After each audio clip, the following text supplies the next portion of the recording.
He drove into the desert and vanished. What happened to Daniel Robinson? Before we dive in, kindly hit the subscribe button and let us know where you are watching from in the comment. The desert doesn't forget. Keeps secrets beneath the sand.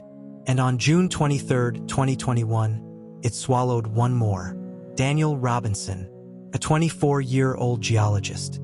He drove into the Arizona desert and never came back. No goodbye, no clear reason, no trace at first.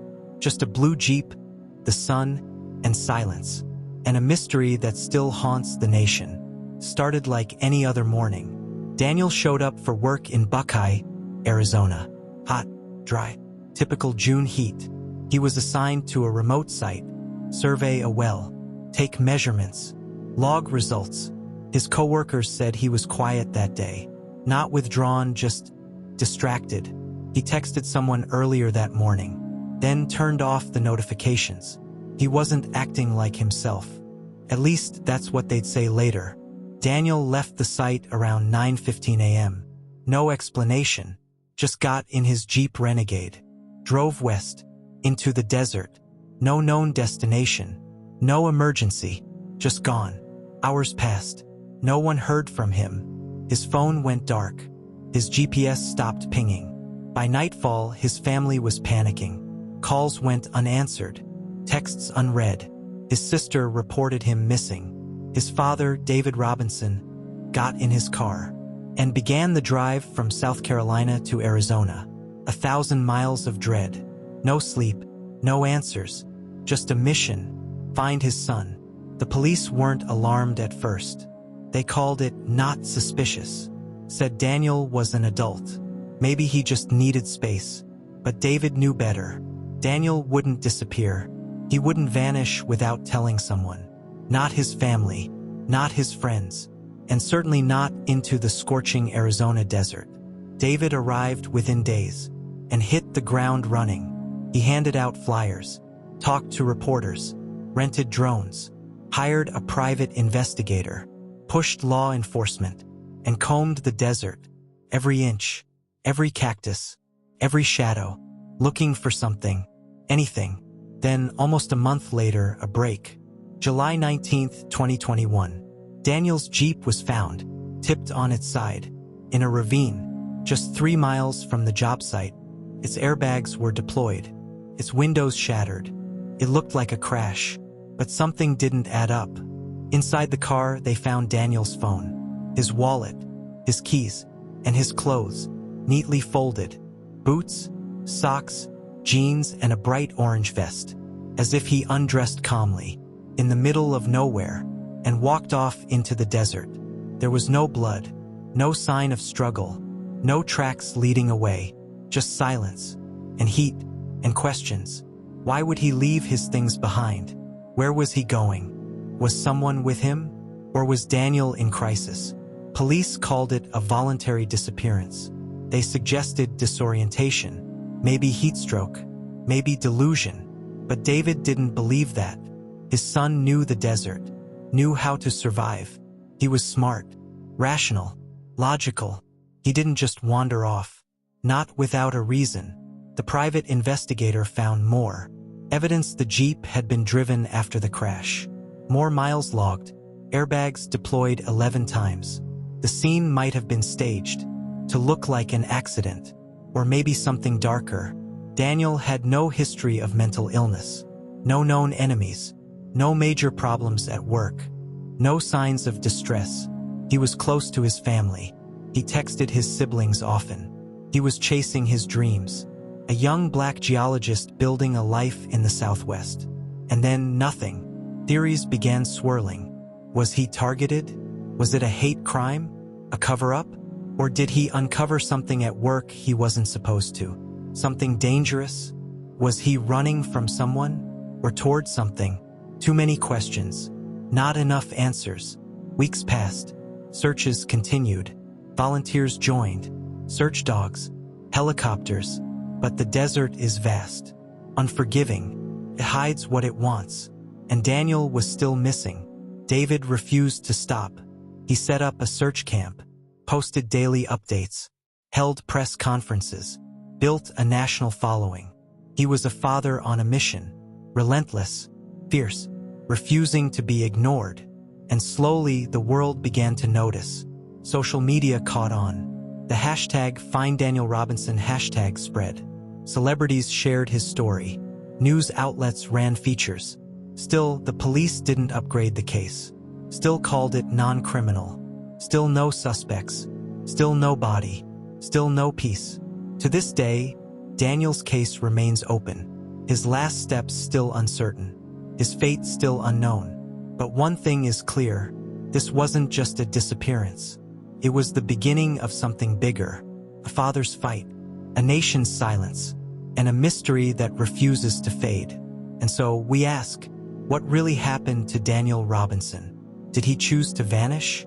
Or did someone choose for him? The desert knows. And maybe someone else does too. The Arizona desert doesn't offer second chances. Once it takes something, it keeps it. And for David Robinson, that meant chasing shadows in the sun. By July 2021, the official investigation had stalled. But David wasn't slowing down. He couldn't. Not while his son was still missing.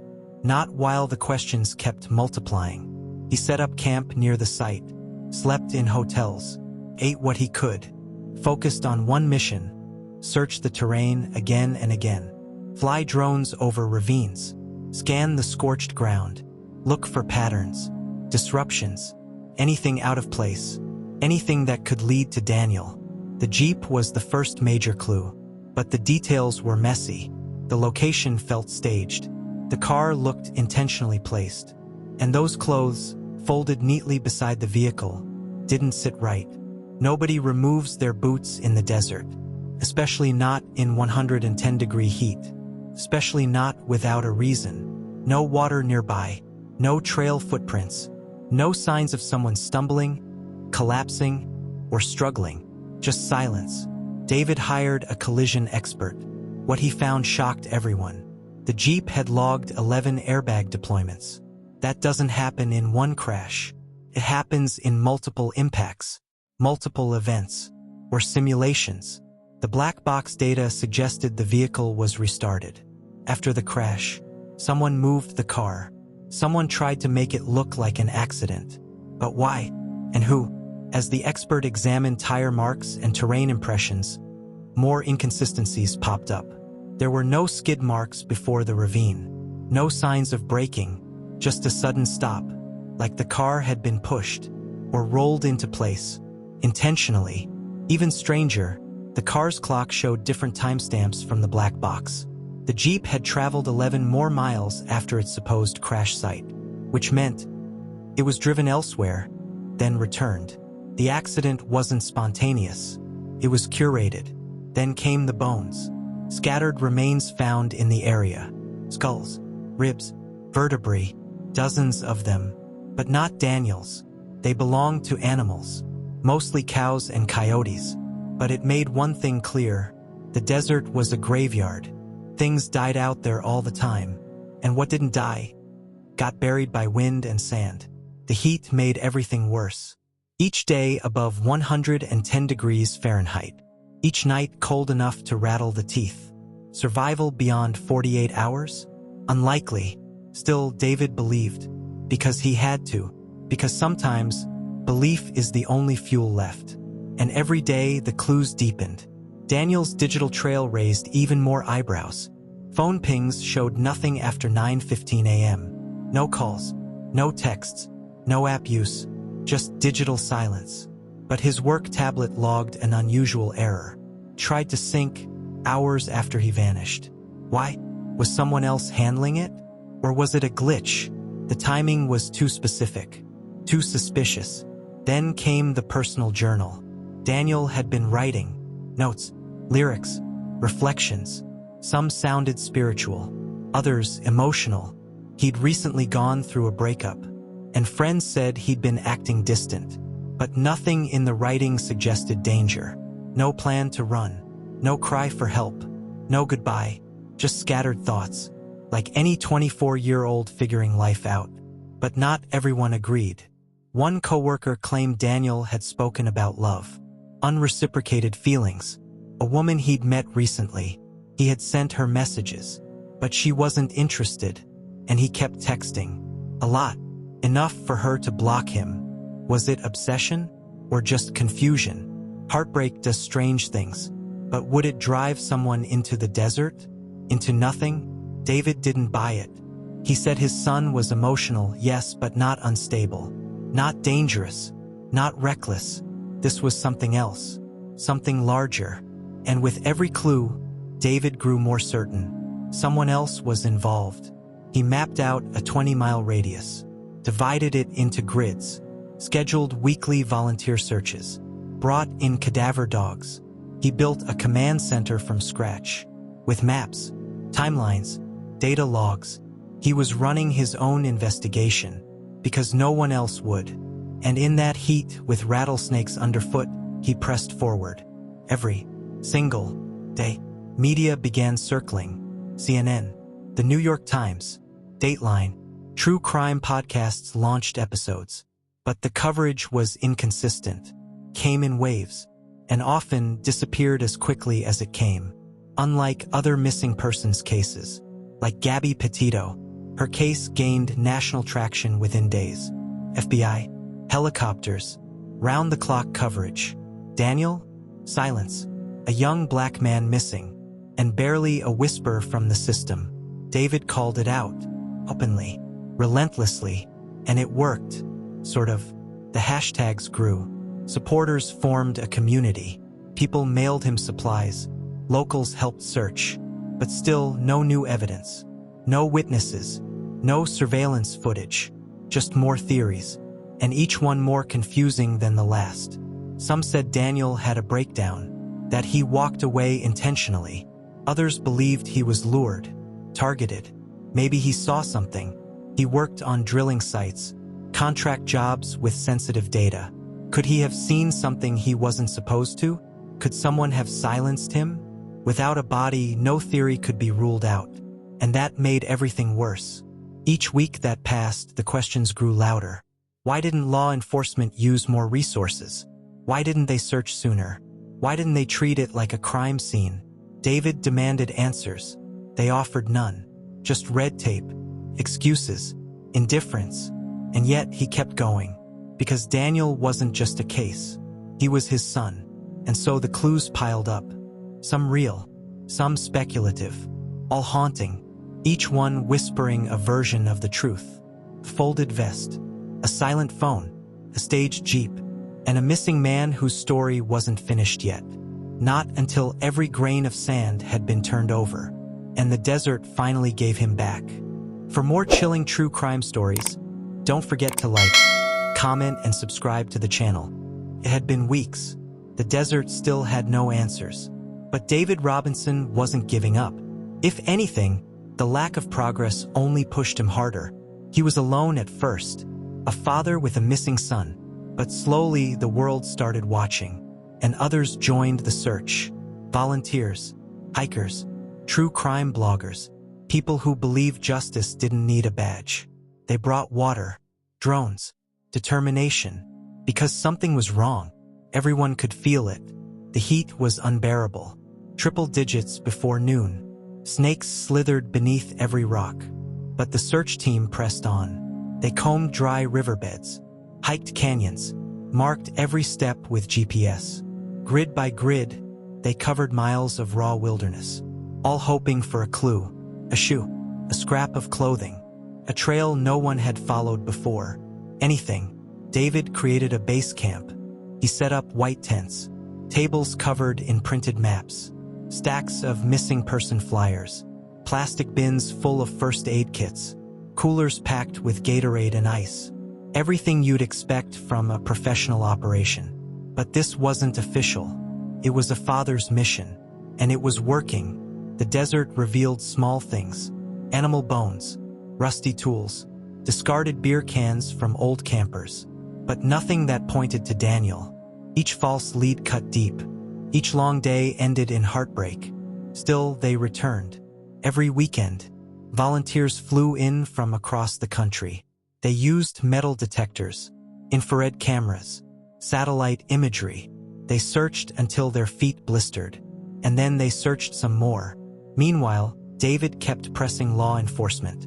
He filed formal requests, asked for deeper analysis of the Jeep, more interviews with co-workers, a full digital forensics sweep. But the answers were always the same. We're doing what we can. We see no sign of foul play. We have limited resources. So David did what the police wouldn't. He became the lead investigator. He created timelines, compared weather patterns, tracked sun positions at different hours. He tried to understand what Daniel might have seen, what he might have feared, what might have driven him deeper into isolation, or driven someone else toward him. Then came the private investigator's report.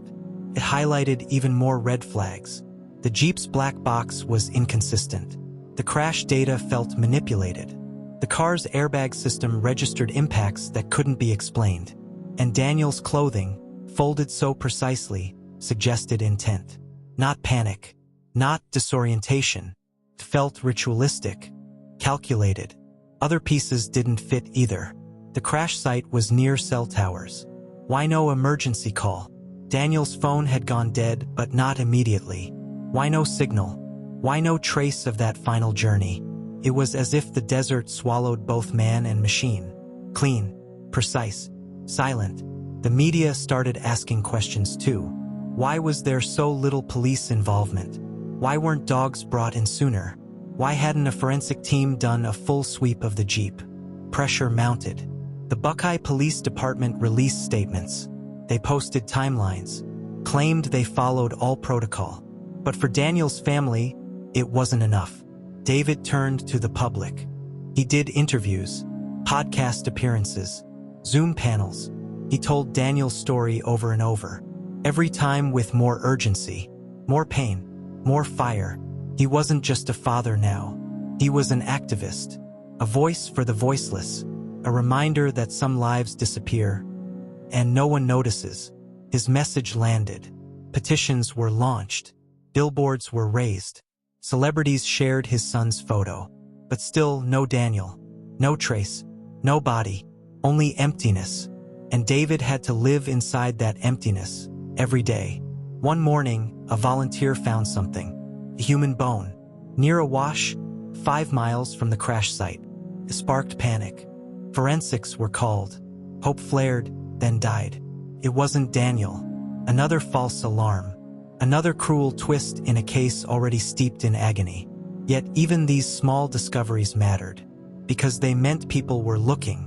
Because every hour spent in the desert was proof Daniel wasn't forgotten. And because eventually the truth has to come up for air. David met other families. Other fathers, mothers, brothers and sisters. People searching for their missing loved ones. They shared maps, tips, grief, and they built a network, an underground of determination, a movement for the overlooked. The FBI was contacted. The case didn't meet their criteria yet, but pressure kept mounting. Eventually, their interest grew, and so did the files. More interviews were conducted. Daniel's co-workers were re-questioned. Friends asked to submit digital records. The case wasn't closed. Not by a long shot. Weeks turned into months. Seasons changed. The desert cooled. But David's resolve burned hotter than ever. He returned to the same canyon where the Jeep was found. Stared down into the dry wash. Imagined Daniel's last moments. He replayed them every night in his head. Did he walk away? Was he forced? Did he make it further than anyone realized? Or was it all covered up before anyone noticed? No one had those answers. But the search wasn't over. And Chapter 4 would bring something else. New voices, new doubts, and the chilling possibility that Daniel Robinson never truly left that desert at all. Rumors spread faster than facts, especially when the facts are missing. And in Daniel Robinson's case, the absence of answers became a breeding ground for speculation. Theories, whispers, internet sleuths crafting digital crime scenes. Everyone had a version of what happened. Everyone had a story to tell. But whose version held the truth? And whose was just noise? One theory pointed to mental health. Some believed Daniel suffered a breakdown, that he wandered into the desert voluntarily. that the heat, the heartbreak, the pressure, all became too much. But David rejected that. His son wasn't unstable. He had his struggles, sure, but he was focused, grounded, building a career, planning for the future. Why would he walk away from all of that? And why so suddenly? Another theory was more sinister, that Daniel was targeted because of his race, because of where he was, because he saw something he wasn't supposed to. He worked on drilling sites, analyzing terrain for construction and groundwater studies. Was it possible he uncovered something dangerous? Illegal dumping? Corporate misconduct? Something someone didn't want made public? It wasn't just paranoia. It was a possibility. Then there were the coincidences, too many to ignore. A rancher nearby reported strange vehicles weeks before Daniel vanished. Unmarked trucks, lights in the distance, nighttime activity that didn't fit the quiet landscape. And then silence. Was it a random event? Or did it tie into Daniel's disappearance? No one knew, and the police didn't investigate it further. The woman Daniel had texted before he vanished became a point of focus. She said he made her uncomfortable, that he sent messages she didn't ask for. Some painted Daniel as obsessive, clingy, but his friends said otherwise. They said he was kind, soft-spoken, never aggressive, just someone who felt deeply, someone who loved hard, and maybe misunderstood the boundaries. But did that make him dangerous or vulnerable? A few Reddit threads went viral. True crime fans turned amateur detectives. They dissected timelines, mapped coordinates, used satellite imagery. Some theories were thoughtful, others wild. Alien abductions, secret desert cults, FBI cover-ups, all fueled by one thing: silence. Silence from the authorities, silence from evidence, and silence from the desert. Popular YouTuber visited the crash site, filmed a walkthrough, compared it to similar cases, claimed the Jeep's position didn't match a natural crash, showed how the terrain would have slowed momentum, said the car had to be placed there, staged, just like David believed. Journalists picked up on the theory. They interviewed locals, co-workers, law enforcement. Everyone said the same thing. Daniel didn't seem troubled, but no one could explain his last movements. No one saw him leave. No one knew where he was going. Then came whispers of an anonymous tip. Someone claiming to know where Daniel's body was. A location far from the crash site.